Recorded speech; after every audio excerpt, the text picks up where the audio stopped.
नमस्कार। आज मैं फिर आपके सामने अपराध की एक और घटना लेकर आया हूँ। ये भी उसी वक्त की है जब मैं डीआईजी रेंज बरेली हुआ करता था। बात 25 फरवरी 2020 की है। शाम का वक्त था, समय था कोई 6 बजे। थाना बरखेड़ा, जनपद Pilibhit. Satyendra Pal son of Suraj Pal, resident of Tatarpur, थाना मीरगंज, जिला बरेली, ये थाने पर आए। थाने पर उस वक्त एसएचओ यानी थाना प्रभारी या प्रभारी निरीक्षक उमेश सिंह सोलंकी मौजूद थे।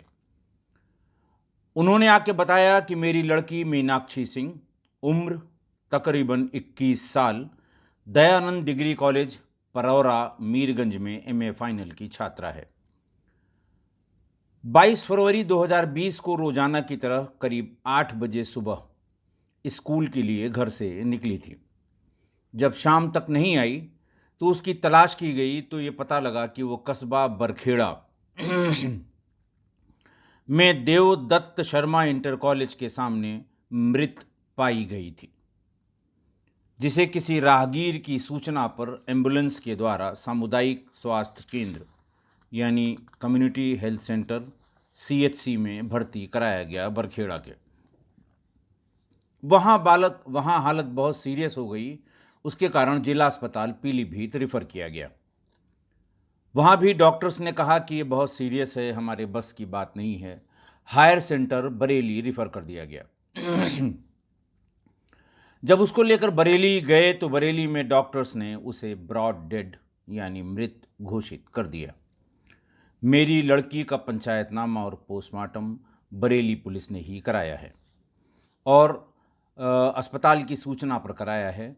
और मैं भी वहाँ पर गया तो डॉक्टरों ने बताया कि पीएम रिपोर्ट और हम लोगों ने जो देखभाल उसकी की, हम लोगों ने जो उसको चेक किया, जो पहले उसको दवाएं दी गई थी, उससे स्पष्ट है कि किसी अज्ञात व्यक्ति द्वारा मेरी बेटी को खाद्य पदार्थ या पेय पदार्थ में कोई जहरीला पदार्थ मिलाकर खिलाया या पिलाया गया है, जिसकी वजह से मेरी बेटी की मृत्यु हो गई है। पीएम रिपोर्ट की कॉपी मृतक के पास थी, जिसमें अंकित था cause of death could not be ascertain, hence viscera preserved. जब भी कोई बाहरी चोट या किसी और कारण से मृत्यु का होना नहीं निश्चित होता तो विसरा उसका प्रिजर्व कर लिया जाता है।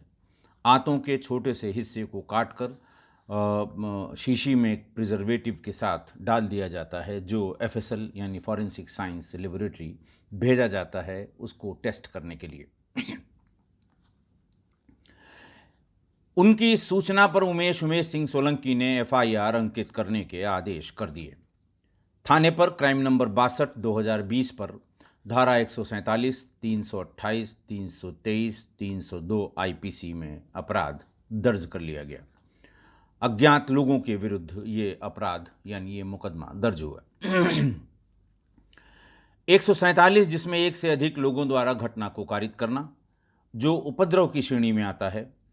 328 यानी जो कोई भी किसी व्यक्ति को नुकसान पहुंचाने के उद्देश्य से जहर, नशा करने की वस्तु या जड़ियाकारी अर्थात अपंगता पहुंचाने वाली कोई वस्तु खाने के लिए या पीने के लिए देगा। 323 यानी चोट पहुंचाना और 302 आप जानते हैं हत्या की धारा है इंडियन पेनल कोड में। घटना सनसनीखेज थी। तहरीर के हिसाब से महिला को जहर देकर मारा गया था और वो भी 21 साल की महिला। एसएचओ उमेश सोलंकी ने स्वयं इस अपराध की विवेचना को ग्रहण किया और उसका निश्चय किया कि मैं ही इस अपराध की विवेचना करूंगा। कुछ उलझा हुआ सा मामला लगता है। सबसे पहले वो बरेली के अस्पताल गए जहां डॉक्टर ने ब्रॉड डेड डिक्लेयर किया था। उनसे पूछताछ की, उनका स्टेटमेंट रिकॉर्ड किया, कितने लोग लेके आए थे, कौन लेकर आया था, क्या हालत थी, जहाँ से रिफ़र हुई थी वहाँ पर्चों में क्या दवा देने की बात लिखी हुई थी, क्या क्या दवाएं उसको दी जा चुकी थीं, और जब आपके पास आई, जब आपने उसे मृत घोषित किया तो आपने क्या क्या चीज़ें, क्या क्या पैरामीटर चेक किए थे। उसके बाद वहाँ से विवेचक यानी उमेश सोलंकी पीलीभीत जिला हॉस्पिटल गए। वहाँ भी वही स्टेटमेंट, कब आई, कितने बजे आई, किसने अटेंड किया, क्या हालत थी, कौन लेकर आया, बात ये सब चीज़ें जो आवश्यक होती हैं किसी भी जांच के लिए, वो सब चीज़ें उन्होंने वहाँ पता की। उसके बाद वो सीएचसी गए, सामुदायिक स्वास्थ्य केंद्र बरखेड़ा। वहाँ डॉक्टर से सारी बातचीत की और पूछा, यही सवाल उनसे भी किया। 108 नंबर पर जो एम्बुलेंस था, जो ड्राइवर था, उससे भी बात की गई। उसको सूचना कहाँ से मिली? उसने बताया 108 के लखनऊ हेडक्वार्टर से। किसने सूचना दी? उसने मोबाइल नंबर बताया और फिर उस मोबाइल नंबर से उस राहगीर से भी संपर्क किया गया और राहगीर की भी बात स्टेटमेंट के रूप में रिकॉर्ड कर ली गई। चूंकि लड़की की मृत्यु घटना स्थल पर नहीं हुई थी, इसलिए dog squad, forensic unit, surveillance वाले, क्राइम ब्रांच वाले ये उस समय नहीं बुलाए गए थे। उमेश सोलंकी ने डिसाइड किया कि हम इन्हें एक बार फिर से बुलाकर दिखवाएंगे, हो सकता है कोई बात समझ में आ जाए। हालांकि घटना के 4-5 दिन हो चुके थे, लेकिन फिर भी इनका मौके पर बुलाया जाना जरूरी था। चूंकि घटनास्थल कस्बे के बीच में था, देवदत्त शर्मा कॉलेज, और उसके सामने था, 5 दिन हो गए थे। बड़ी संख्या में छात्र और छात्रा और पब्लिक वहाँ से गुजर चुके थे। तमाम डीजल और पेट्रोल की साइकिल, मोटरसाइकिलें और 4 पहिया वाहन भी गुजर चुके थे, इसलिए कोई मतलब नहीं होता था। लेकिन फिर भी डॉग स्क्वाड आया और जैसी उम्मीद थी वो एक कदम भी आगे नहीं बढ़ पाया, क्योंकि स्मेल पाने के लिए कोई भी चीज़ उसके पास उपलब्ध नहीं थी। ये फ्यूटाइल एक्सरसाइज थी, लेकिन ये ज़रूरी थी, क्योंकि ट्रायल के समय डिफेंस का लॉयर इन्हीं छोटी छोटी कमियों को केयरलेस इन्वेस्टिगेशन बताता है कि साहब ये सिंसियरली इन्वेस्टिगेट नहीं किया गया और जो किया गया वो गलत किया गया। तो इन सब मतलब कोर्ट के दिमाग में ये कन्फ्यूज़न पैदा करने के लिए छोटी छोटी बातें, लाख इन्वेस्टिगेटिंग ऑफिसर कहता कि साहब 5 दिन हो गए थे, 4 दिन हो गए थे, 6 दिन हो गए थे, लेकिन वो डिफेंस का लॉयर यही कहेगा कि साहब बहुत ही केयरलेसली इन्वेस्टिगेशन परफॉर्म की गई है। फॉरेंसिक वालों को भी कुछ नहीं मिला। वहाँ गए, फ़ोटो लिया, वीडियो लिया, आईओ को एक रिपोर्ट सौंपी कि हम इस तारीख को इतने बजे मौके पर आए थे, जिसकी फ़ोटोग्राफ और वीडियोग्राफ हमारे पास सुरक्षित है। लेकिन ये सब इन्वेस्टिगेशन की आवश्यकता होती है, क्योंकि ट्रायल के जो लूप होल्स हैं वो अगर इन्वेस्टिगेशन के समय ही प्लग नहीं किए जाएंगे तो मुलजिम को इसका लाभ कोर्ट में मिल जाता है। इसलिए ये चीज़ें जिनका कुछ होना नहीं था, जिसमें कुछ निकलना नहीं था, वो भी की गई। सर्विलांस वालों ने भी मौके की टावर आईडी ली, डंप डाटा इकट्ठा करने के लिए। घटना के संभावित समय पर मोबाइल कंपनी से कॉल की डिटेल्स मंगवाई कि उस समय पर कितनी कॉलें यहाँ से गईं और कितनी रिसीव की गईं। मृतका का मोबाइल नंबर भी मिल गया, उसके माँ बाप का मोबाइल नंबर, बहन का मोबाइल नंबर, और वादी मुकदमा यानी मृतका के पिता का भी नंबर क्राइम ब्रांच वालों ने ले लिया। अगले दिन उमेश सोलंकी मृतका के घर गए, पूरे घर वालों के बयान नोट किए, किस किस स्कूल में पढ़ी, कौन कौन दोस्त था, किसके किसके यहाँ आना जाना था, ये सब बातें, सब डिटेल जानकारी वहाँ से ले ली। लेकिन विवेचना फिर भी कहीं आगे नहीं बढ़ पाई। कोई लीड नहीं मिली अब तक की इतनी इन्वेस्टिगेशन में। और अब तक इन्वेस्टिगेशन के दृष्टिकोण से सभी कार्रवाई, जो कागजी कार्रवाइयाँ होती हैं, जो स्टेटमेंट रिकॉर्ड किए जाने होते हैं, नक्शा नज़री बनाना होता है, ज़रूरी लोगों के बयान लेने होते हैं ताकि किसी को कहीं कोई कहने का मौका न मिले, वो सब हो चुका था। लेकिन सिर्फ सर्विलांस को छोड़ के बाकी किसी चीज़ से कहीं से कोई भी इनपुट नहीं मिल सका।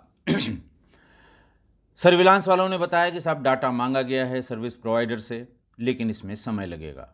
13 सर्विस प्रोवाइडर हैं, कुछ जल्दी दे देते हैं, कुछ देर में देते हैं, कुछ को डाटा चंडीगढ़ से मंगाना पड़ता है। इस तरह की बातें मोबाइल कंपनी वाले हमेशा बताया करते हैं।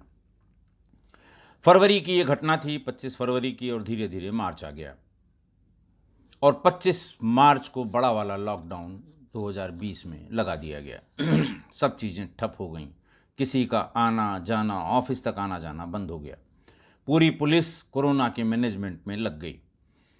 कोरोना का मैनेजमेंट और माइग्रेंट लेबर्स की बहुत बड़ी संख्या में आवाजाही उस समय बरेली, दिल्ली, बरेली हाईवे पर बहुत ज़्यादा थी। उसमें सारी पुलिस उलझ गई। मोबाइल कंपनीज़ के नोडल अफसर भी अपने ऑफिस नहीं जा पा रहे थे और करीब करीब 4 महीने बीत गए, किसी तरह का कोई डाटा मोबाइल कंपनीज से नहीं मिल पाया। मृतका का पिता यानी कंप्लेनेंट यानी वादी मुकदमा भी घर से बाहर नहीं निकल पा रहा था, लेकिन परेशान था। बार बार फ़ोन करता था, कभी थाने को, कभी एसपी पीलीभीत को, कभी एडिशनल एसपी को और कभी आईओ को। और सब जगह से एक ही जवाब मिलता था कि ज़रा कोरोना को ठीक हो जाने दीजिए, ज़रा कोरोना समाप्त हो जाने दीजिए, अभी बिल्कुल समय नहीं मिल पाया है, ज़रूर हम करेंगे, थोड़ा समय मिलने दीजिए। धीरे धीरे अक्टूबर आ गया। सितंबर से ही अनलॉक की प्रक्रिया शुरू हो गई। अक्टूबर में और तीसरा या चौथा अनलॉक की प्रोसेस शुरू हो गई और चीज़ें धीरे धीरे नॉर्मल होने लगीं। एफआईआर हुए करीब 8 महीने हो चुके थे और कहीं 1 इंच भी विवेचना आगे नहीं बढ़ी थी। सिर्फ इतना हुआ था कि विसरा जब भी प्रिजर्व किया गया पोस्टमार्टम के समय में, तो वो एफएसएल भेज दिया गया था लॉकडाउन के पहले, लेकिन उसकी भी एफएसएल से टेस्ट रिपोर्ट नहीं आ पाई थी। मृतका के पिता सत्येंद्र पाल रेस्टलेस हो रहे थे, बार बार फ़ोन कर रहे थे और कहीं कहीं तो लोगों ने उनके फ़ोन उठाने भी बंद कर दिए कि वही एक बात रिपीट करेंगे कि कुछ करिए। एक दिन वो मेरे ऑफिस आ गए, बहुत दुखी थे, कोरोना काल को ही कोस रहे थे। उनको बहुत ज़्यादा उन्होंने कोई शिकायत पुलिस की नहीं की, लेकिन ये रिक्वेस्ट ज़रूर की कि साहब अब तो बहुत टाइम हो गया, सब चीज़ें खुल गई हैं, अब हमारी बेटी के इस मामले में इसका खुलासा होना चाहिए, सही बात पता लगनी चाहिए। मैंने उन्हीं के सामने एसपी पीलीभीत से बात की और उनको भी बताया कि भाई 8-10 महीने हो गए, अभी तक कुछ भी नहीं हुआ है, तो इसमें आप अगले 15 दिन में। तो उन्होंने बताया कि साहब क्या करूं, इस समय न तो मोबाइल के डाटा से संबंधित जानकारी मिल पा रही है और न ही विसरा की रिपोर्ट आ पाई है। मैंने उनसे कहा कि आप परसों करें और परसों करके 15 दिन के भीतर विसरा की जांच रिपोर्ट और मोबाइल के डाटा को मंगाकर और उसकी एनालिसिस कराएं। एसपी पीलीभीत बहुत सिंसियर जयप्रकाश थे उस समय और उन्होंने 15 दिन में अच्छे से परसू करके विसरा की रिपोर्ट और मोबाइल से संबंधित डाटा मोबाइल सर्विस प्रोवाइडर से मंगा ली। विसरा रिपोर्ट में बहुत स्पष्ट हुआ कि मृतका के शरीर में जानलेवा विष पाया गया, जिसकी मात्रा काफ़ी ज़्यादा थी। स्ट्रॉन्ग इंसेक्टिसाइड का कंसंट्रेटेड सोल्यूशन होना चाहिए, ये अंदाज़ लगाया, क्योंकि उसी के पैरामीटर्स जो उसके पॉइजनस सब्सटेंस जो उसका था, उसी के कंपोनेंट एनालिसिस में पाए गए, जो लिखा पढ़ी में विसरा रिपोर्ट में दिए गए थे। उसी से अंदाज़ लगाया गया कि ये किसी इंसेक्टिसाइड, स्ट्रॉन्ग इंसेक्टिसाइड का कंसंट्रेटेड रूप था, जो इतनी बड़ी मात्रा में विसरा में भी मिला है। मृतका की सीडीआर मिल गई और सर्विलांस वालों ने मृतका से ज़्यादा बात करने वाले 2 नंबर दिए। दोनों को थाने पर लाया गया। पहला Amit son of Prem Kumar, resident of Kokili, थाना बरखेड़ा पीलीभीत, और दूसरा अमन। अमित से पूछताछ शुरू हुई। उसने सिर्फ यही बताया कि मृतका रुद्रपुर में एक फैक्ट्री में हमारे साथ नौकरी करती थी। चूँकि साथ में नौकरी करती थी, इसलिए उससे हमारी बहुत ज़्यादा बातचीत हुआ करती थी। इसके आगे तमाम कहने के बाद भी कोई और बात आगे उसने बढ़ाई नहीं। क्रॉस करने के लिए या उसको कंट्राडिक्ट करने के लिए हमारे पास कुछ डाटा नहीं था, सिवा मोबाइल के सीडीआर के, कि उससे बात बहुत ज़्यादा हुआ करती थी। लेकिन अमन ने असली बात बताई। उसने कहा कि मैं, मृतका और अमित रुद्रपुर में एक ही फैक्ट्री में काम करते थे। हमने और अमित ने एक छोटा सा घर, बहुत छोटा सा 2 कमरों का एक मकान वहाँ पर किराए पर लिया था, जहाँ हम लोग रहते थे और सही समय पर फैक्ट्री पहुँच जाया करते थे। एक दिन अमित ने कहा कि मीनाक्षी जिस रूम पर किराए पर रह रही है, जिस रूम में किराए पर रह रही है, एक तो उसका किराया बहुत है और दूसरा आसपास उसके वातावरण ठीक नहीं है, उससे वो डरी हुई है। मैंने सोचा है कि उसको बुला के अपने साथ अपने घर में ही रखा जाए। अमन का कहना है कि मैंने उस समय कहा कि भाई 2 ही रूम हैं, एक में तुम रहते हो, एक में हम रहते हैं, वो आके आखिर यहाँ किस रूम में रहेगी।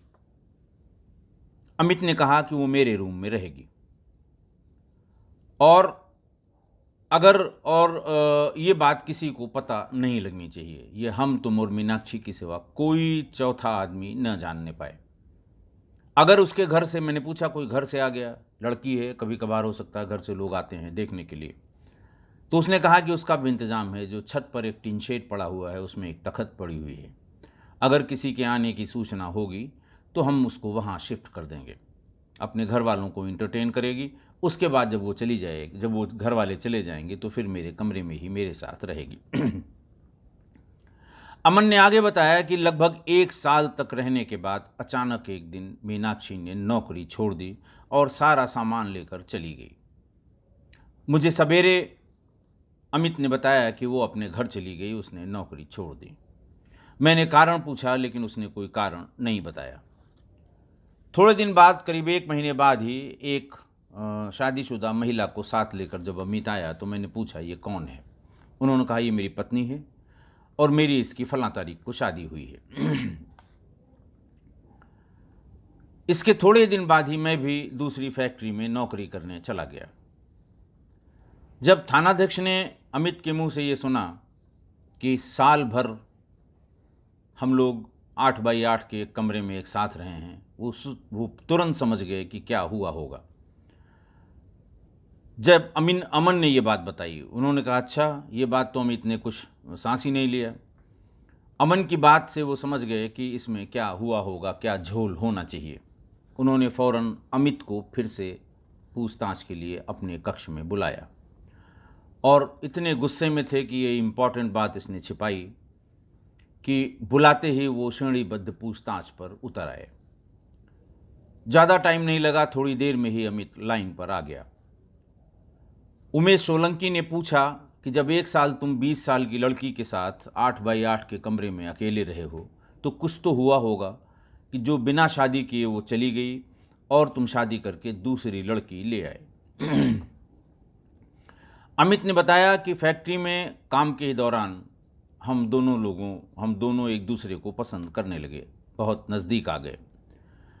मैंने उससे कहा कि इतने कम पैसे में किराया भी देना और बाकी चीज़ें खर्चे में शामिल हैं, तो तुम क्यों किराया दे रही हो? मैं किराया दे ही रहा हूँ, तुम मेरे पास आके रहो, तुम्हारा किराए का पैसा बच जाएगा, और अगर मकान मालिक ने कोई ऑब्जेक्शन किया तो थोड़ा किराया और बढ़ा देंगे। नेचुरल था, हम लोग जब एक साथ रहने लगे तो हमारे उसके संबंध हो गए और बहुत गहरे संबंध हो गए। 2-3 महीने के बाद मीनाक्षी ने एक दिन कहा कि अब हम लोगों को अपने घर वालों को बता देना चाहिए। मेरे पापा तुम्हारे घर रिश्ते की बात लेकर जाएंगे, तुम अपने घर वालों से बात किए रहना ताकि कोई दिक्कत न हो। हम दोनों सजाती भी हैं, शादी में कोई अड़चन नहीं होनी चाहिए। अमित ने आगे बताया कि मैंने उसको मना कर दिया कि देखो, अगर घर वालों को पता लगा तो फिर हम साथ नहीं रह पाएंगे, क्योंकि शादी के पहले लड़का लड़की का एक साथ रहना ये बहुत ही आपत्तिजनक माना जाता है। न तुम्हारे घर वाले कभी अलाउ करेंगे, न हमारे घर वाले अलाउ करेंगे। इसलिए कुछ दिन तक थोड़ा पैसा और इकट्ठा कर लेते हैं कि अगर मान लिया शादी के लिए घर वाले राजी नहीं होते तो हम कोर्ट मैरिज कर लेंगे और बिना घर से कुछ मांगे हुए कुछ दिन तक अपना खर्चा चला लेंगे, बाकी बाद में दोनों परिवार मान ही जाएंगे, इसमें कोई दिक्कत नहीं होनी चाहिए। ये तर्क सुन के मीनाक्षी मान गई। उन लोगों ने एक दूसरे की कसम भी खाई कि हम किसी से भी इस बात का जिक्र नहीं करेंगे कि हम साथ साथ रहते हैं और हम लोगों के संबंध हैं, ये तब तक जिक्र नहीं करेंगे जब तक हम लोगों की शादी नहीं हो जाती। अमित ने आगे बताया कि इसी बीच रक्षाबंधन पे मैं भी घर गया और मीनाक्षी भी घर गई। मैं घर गया, रक्षाबंधन के कार्यक्रम के दौरान ही मेरे घर वालों ने, मेरे माँ बाप ने और मेरी बहनों ने ये बताया कि पापा ने तुम्हारी शादी तय कर दी है और कल लड़की वाले तुम्हारा बरक्षा करने आ रहे हैं। कल बरक्षा की रस्म होगी। अमित ने कहा कि मैं कुछ बोल नहीं पाया और ना ही ये कह पाया कि मैं मीनाक्षी से शादी करूंगा। अगले दिन लड़की वाले आ गए, बरक्षा का पूरा कार्यक्रम हुआ, सारे रिश्तेदार इकट्ठा हुए और बरक्षा हमारा हो गया। 2 दिन की छुट्टी के बाद हम और मीनाक्षी दोनों फिर अपने कमरे में पहुंच गए। मैं उसको बताने की हिम्मत नहीं कर पा रहा था, ऐसा अमित ने बताया। करीब 10 दिन बाद मीनाक्षी ने मुझसे पूछा कि तुम्हारा तो रिश्ता तय हो गया है। मैंने मना किया तो मीनाक्षी ने कहा कि लड़की वालों ने किसी के थ्रू मुझसे पूछवाया है कि तुम्हारी फैक्ट्री में फला फला अमित नाम का लड़का काम करता है, फला जगह का रहने वाला, जरा उसके बारे में पता कर लो कि कैसा लड़का है, किसी लड़की से उसका कोई चक्कर तो नहीं है, ये पता करने के लिए स्पेसिफिक मुझसे कहा गया। मैंने भी पूछा किससे शादी तय हुई, तो डिटेल मुझे बताई, फला फला की लड़की से तुम्हारी शादी तय होने की बात मुझे बताई गई। फिलहाल मैंने उनसे कुछ नहीं कहा। मैंने कहा ठीक है, मैं पता करके बता दूंगी। पहले मैं तुमसे कंफर्म करना चाहती थी कि क्या तुम्हारी इंगेजमेंट यानी बरक्षा हो गया। अमित ने बोला मुझे काटो तो खून नहीं। मैं घबरा गया, थोड़ी देर तक कुछ बोल नहीं पाया, लेकिन मुझे बताना पड़ा कि मेरा बरक्षा यानी इंगेजमेंट हो गई है। मीनाक्षी बहुत गुस्से में आ गई और उसी समय अपना सारा सामान लेकर नौकरी छोड़कर अपने घर चली गई। वो फ़ोन करके मुझे भला बुरा कहने लगी और कहने लगी कि मैं सुसाइड करूँगी। तुमने तो शादी कर ली, तुम्हारी तो शादी हो जाएगी, मैं शादी नहीं करूँगी, लेकिन मैं सुसाइड कर लूँगी और सब लिख पढ़ के तब मरूँगी ताकि तुम्हारे किए की सज़ा तुम्हें मिले। मैंने तुम्हारी कसम खाई थी, इसलिए आज तक मैंने घर में किसी को कुछ नहीं बताया। और तुमने शादी भी कर ली, तय कर ली और शादी हो ही जाएगी। 4-6 दिन बाद उसकी शादी होने वाली थी। अमित ने बताया कि जब वो फ़ोन करती थी तो मैं बातचीत रिकॉर्ड करने लगा। मुझे डर, मेरे मन में डर समा गया कि अगर वो सुसाइड करेगी तो मैं ही फंसूंगा, इसलिए मेरी कोई बचत रहे, इसलिए मैं उसको रिकॉर्ड करने लगा। और लगभग हर कॉल में वो सुसाइड की बात ज़रूर करती थी। मेरे दिमाग में ये आने लगा कि अगर ये कुछ लिख कर मरेगी तो मेरी लाइफ बर्बाद हो जाएगी, क्योंकि तब तक मेरी शादी हो चुकी होगी। इसलिए वो कुछ लिख के मरे, इसके पहले ही कुछ करना पड़ेगा। मैं बरखेड़ा के पास ही कोकिली गांव का रहने वाला था और वो बरखेड़ा में देवदत्त शर्मा कॉलेज में कभी कभी किसी टीचर से मिलने आती थी, उनके नोट्स के चक्कर में, जो हमेशा वो बताया करती थी, क्योंकि वो केवल एग्ज़ाम के समय छुट्टी लेकर जाती थी और पढ़ाई जो कुछ किताबें उताबें थी वो खुद कमरे पे रखती थी और बताती थी कि फ़लाँ टीचर से मैं नोट्स लाती हूँ। मैं अपने गांव गया और उसको फ़ोन किया कि मैं मिलना चाहता हूँ। मीनाक्षी ने साफ मना कर दिया कि मैं किसी कीमत पर तुमसे नहीं मिलूँगी। मैंने उससे कहा, झूठी बात कही कि मेरी शादी में एक पेंच फंस गया है और कुछ उसके डेवलपमेंट्स हैं, मैं तुम्हें बताना चाहता हूँ, क्योंकि तुम्हें ये बताना बहुत ज़रूरी है। मीनाक्षी ने फ़ोन पर कहा कि तुम्हारी शादी हो गई, पेंच और डेवलपमेंट का तुम जानो, मुझसे कोई मतलब नहीं है। मैंने कहा अकेले में नहीं मिलना है मुझे, कॉलेज के आगे बाज़ार में ही किसी दुकान या ठेले के सामने मैं आ जाऊंगा, वहीं तुम कुछ खरीद लेना, मैं भी कुछ खरीद लूँगा और इसी बीच में मैं 1 मिनट में सारी बातें तुमको बता दूंगा। एक गलती तो मुझसे हुई ही है, अब मैं दूसरी गलती नहीं करना चाहता। मीनाक्षी ने फिर मना कर दिया, लेकिन 5 मिनट बाद उसने फ़ोन किया कि ठीक है, बाज़ार में मिलूँगी, मैं अकेले नहीं मिल पाऊँगी तुमसे। मैंने कहा ठीक है, मैं बाज़ार में ही सड़क के किनारे खड़ा रहूँगा, पहचान तो तुम लोगी ही, और फिर वहीं हम लोग बात कर लेंगे। उसने आगे बताया कि मेरे मन में यही था कि अगर ये लिख पढ़ के मरी तो मैं बर्बाद हो जाऊँगा, हमें उसके पहले कुछ करना होगा। मुझे ये पता था कि मीनाक्षी फ्रूटी बहुत पीती है, बहुत ज़्यादा। जब कभी हम लोग फैक्ट्री के बाहर आते थे तो दोनों लोग एक एक फ्रूटी लेके पिया करते थे। किस फ्लेवर की, कौन सी और किस कंपनी की फ्रूटी वो पीती थी वो मैं जानता था, और कभी कभी मैं ही खुद लाकर, जब मैं बाद में आता था तो फ्रूटी ले आता था। अब दोनों लोग एक साथ वहाँ बैठ के रूम पर पीते थे। पहले ही मैंने एक लिक्विड इंसेक्टिसाइड जिसकी छोटी शीशी 500 लीटर या 1000 लीटर पानी में मिलाकर स्प्रे की जाती है, फसलों पर छिड़काव किया जाता है जब उसमें कीट लग जाते हैं, कीड़े लग जाते हैं। मेरे दिमाग में था कि इतनी कंसनट्रेटेड होती है कि 1000 लीटर में मिलाई जाती है, तब भी इससे जो पतंगे या कीट जो उसमें लगते हैं, इंसेक्ट्स जो उसमें लगते हैं, वो मर जाते हैं, तो ये स्ट्रांग होगी। मैंने फ्रूटी खरीद ली, स्ट्रॉ से उसमें होल बना लिया, और पहले एक ब्रांड में इंसेक्टिसाइड का लाया था, उसको खोला तो उसमें बहुत ही ख़राब स्मेल थी। फिर मैं दूसरी ले आया जिसमें कतई स्मेल नहीं थी, किसी तरह की कोई स्मेल नहीं थी। उस छेद को करके मैंने स्ट्रॉ के सहारे ही धीरे धीरे उसमें पूरी शीशी डाल दी। बहुत छोटी शीशी 10 ml की या 15 ml की होती है इंसेक्टिसाइड की। और एक दूसरी फ्रूटी का ऊपर का जो चमकीला हिस्सा होता है, जिसको दबा के या जिसमें होल किया जाता है स्ट्रॉ से, दूसरी फ्रूटी का वो हिस्सा निकाल के उसे अच्छे से क्विक फिक्स 5 रुपए के क्विक फिक्स से मैंने उसको चिपका दिया। मैं 2 पैकेट फ्रूटी लेकर बाहर बाजार में वेट करता रहा। थोड़ी देर में वो दिखाई पड़ गई। मैं फल के एक ठेले के सामने खड़ा था, वो भी आकर रुक गई और फल वाले से सेब का दाम पूछने लगी। मैंने भी सेब के दाम पूछे और उसके थोड़ा नज़दीक जाकर मैंने उससे कहा कि मैं माफ़ी मांगता हूँ, गलती मेरी है, मुझसे बहुत बड़ी गलती हुई है और तुम मुझे माफ़ कर दो।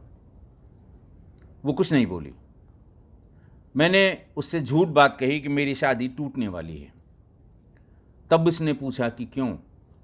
मैंने कहा कि मैं सब बता दूंगा, अभी मैं तुम्हारे लिए तुम्हारे टेस्ट की फ्रूटी लाया हूँ। ऐसे खाली यहाँ खड़े रहना, 2 मिनट में वो फल तौल के दे देगा, फिर भी खड़े रहना अच्छा नहीं लगेगा, कोई देख सकता है कि क्यों खड़े हैं ये लोग। तुम भी फ्रूटी पियो, हम भी फ्रूटी पीते हैं, और 2 ही मिनट में मैं सब बता दूंगा। मीनाक्षी बहुत गुस्से में थी। उसने कहा कि जो बताना हो अभी बता दो, मेरे पास इतना टाइम नहीं है। मैंने फिर रिक्वेस्ट की कि फ्रूटी पी लो। उसने मेरी फ्रूटी मेरे हाथ से उसने फ्रूटी ले ली।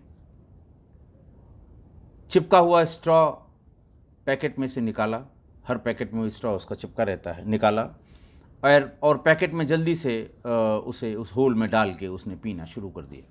मैंने भी जल्दी जल्दी अपना स्ट्रॉ निकाल के और उसको पीना शुरू किया। तब मैंने उससे फर्जी बात बतानी शुरू की कि उन लोगों ने दहेज जितना वादा किया था उतना नहीं दिया। मेरे घर वाले बहुत नाराज़ हैं और उन्होंने ये कहा है कि अब की बार ये अगर अपने मायके गई तो इसे विदा कराकर वापस नहीं लाएंगे, और हमें ऐसा लगता है कि यही होगा और फिर वो उसको कभी नहीं लाएंगे। थोड़ी देर में मीनाक्षी लड़खड़ाने लगी। अमित ने बताया कि शायद पूरी फ्रूटी पी भी नहीं पाई थी, वो हल्का हल्का उसके हाथ लड़खड़ाने लगे। मैंने एक बार पूछा, अरे क्या हुआ क्या हुआ। फिर तब तक वो उसने उसका फल वाले का ठेला पकड़ लिया गिरने से बचने के लिए। मैंने फल वाले को कहा, अरे इसकी तबीयत ख़राब हो रही है और ज़रा 1 मिनट संभालो, मैं अभी ऑटो लेके आता हूँ, 2 मिनट लगेगा मुझे ऑटो लाने में। और फिर मैं वहाँ से चुपचाप खिसक लिया। जब ये बात वो बता रहा था तो एसएचओ और सारा स्टाफ पिन ड्रॉप साइलेंस रखकर पूरी बात सुन रहा था कि ये कितना शातिर दिमाग है। उसकी इस स्वीकारोक्ति के बाद 3 दिसंबर 2020 को अमित को गिरफ्तार करके जेल भेज दिया गया। सभी साक्ष्यों के साथ 10 जनवरी 2021 को चार्जशीट नंबर 5/21 संबंधित न्यायालय में दाखिल कर दिया गया। आज की घटना घोर विश्वासघात, चालाकी और धोखे की पराकाष्ठा का गंभीर उदाहरण है, जिसमें एक सीधी साधी अति विश्वास करने वाली पढ़ी लिखी लड़की की जान चली गई। पर यहाँ लड़की की इतनी तो गलती थी कि अमित से अपने संबंधों की चर्चा उसने अपने किसी विश्वास पात्र या परिवार या किसी दोस्त से नहीं की। हो सकता है इतने गंभीर संबंध जानने के बाद उसके दोस्तों में, परिवार में या जानने वालों में लोग इस बात को परिवार वालों को बताते, लड़के वालों के परिवार वालों से बात की जाती और हो सकता है कि सब लोग बैठ के इस मसले को सुलझा लेते। जब सबको ये जानकारी हो जाती कि संबंध इस स्तर तक, इस लेवल तक पहुंच गए हैं। पर लड़की ने अति विश्वास में अमित की ही बात मानी और किसी से जिक्र तक नहीं किया।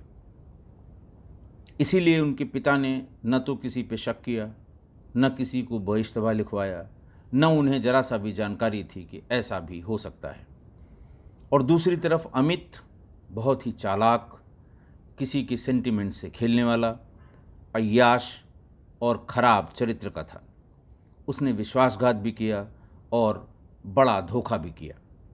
उसके मन में पाप अगर न होता तो जब उसके घर वालों ने रक्षाबंधन के दिन उसकी शादी तय होने की बात बताई थी तो वह अपने और मीनाक्षी के संबंधों की बात जरूर घर पर बताता। तो किसी को किसी पर इतना विश्वास नहीं करना चाहिए। एक लिमिट तक विश्वास करना चाहिए, पर लिमिट के बाद कभी नहीं करना चाहिए। कोई भी हो, किसी और किसी के बीच की बात हो, आपसी किसी संबंध की बात हो, किसी तरह के संबंध की बात हो, विश्वास की लिमिट होती है। आप अंधा विश्वास करेंगे तो वही होगा जो मीनाक्षी के साथ हुआ है। आशा है आप मेरी राय से सहमत होंगे। हमें ज़रूर बताइएगा। आज के लिए बस इतना ही। बहुत बहुत धन्यवाद।